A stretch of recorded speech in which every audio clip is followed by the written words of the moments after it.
Bom, gente, uma cidade ela pode ter múltiplas influências. Dependendo do tamanho e da importância política e econômica dela, ela pode ter uma influência local, né, no nível bem menor, ela pode ter uma influência regional sobre uma determinada região de um país ou de um continente, ou ela pode ter uma influência nacional.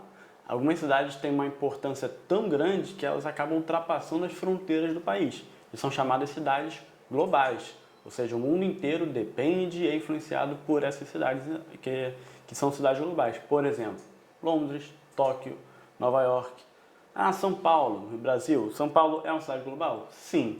Só que a gente chama uma cidade global num segundo nível, né? Um segundo patamar de cidades globais, que coloca no mesmo patamar cidades do México, que coloca no mesmo patamar de Pequim, outras cidades globais, ainda no nível de importância um pouquinho menor. E aqui nessa questão ela bota as chamadas afirmativas e pede para que nós julguemos as afirmativas, e é isso que nós vamos fazer. A delimitação das áreas de influência de uma cidade pode ser realizada medindo-se a capacidade que ela possui de distribuir bens e serviços. Basicamente isso. Se a cidade ela distribui seus bens e serviços, ela atinge a influência em termos nacionais, em termos regionais, globais, é assim que é um dos modos que a gente mede a área de influência de uma cidade. Então essa daí está certa. 2.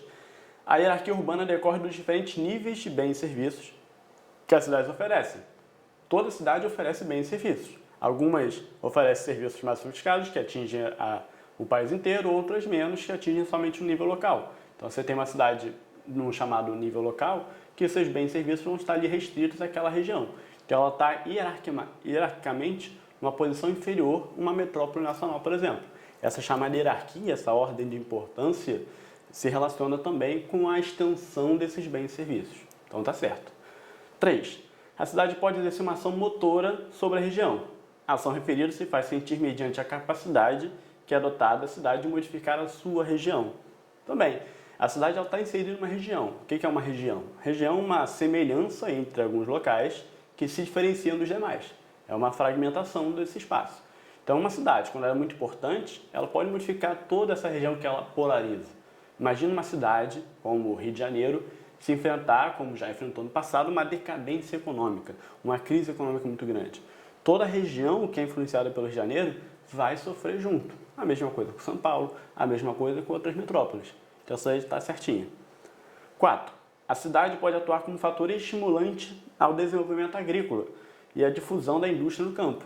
A cidade também é o lugar de consumo principal da produção agrícola. Então, ela representa a demanda da produção agrícola. Uma demanda maior exerce fator estimulante para que se aumente também a produção agrícola. E outra coisa, como é que você aumenta a produção agrícola? Com insumos, principalmente insumos industriais. Esses insumos, essas pesquisas partem de onde? Das cidades.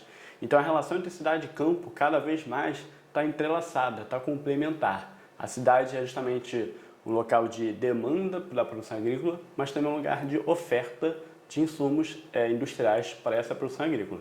Então está certo. 5. Quanto mais envolvida é a área sobre a qual a cidade exerce sua função, melhor será o seu equipamento funcional. Equipamento funcional é toda aquela estrutura que permite o funcionamento, a logística, né, a circulação dos chamados fixos e fluxos nesse espaço urbano. Okay? Então, quanto mais envolvida for a área sobre a qual a cidade exerce a sua função, a sua influência, melhor vai ser o equipamento funcional. Claro, imagina uma São Paulo, né, que é a cidade que é, a grandiosa São Paulo, se toda a sua região de influência não tiver equipamento funcional adequado, eficiente, São Paulo vai ficar engasgada, vai ser estrangulada por uma falta de estrutura. Então, assim, o espaço que atende São Paulo também tem que ter uma eficiência no seu equipamento funcional. Então, isso daí está certinha, tá ok? Então, as 5 afirmativas que ele colocou aí pra gente estão corretas. A alternativa que mostra que todas estão corretas é a letra E, que é o nosso gabarito.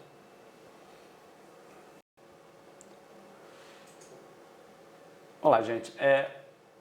A cidade, né, o espaço urbano, ele é bastante mutável. Ele mudou muito ao longo do tempo, desde a sua criação. Vamos pensar que a criação do chamado espaço urbano esteve principalmente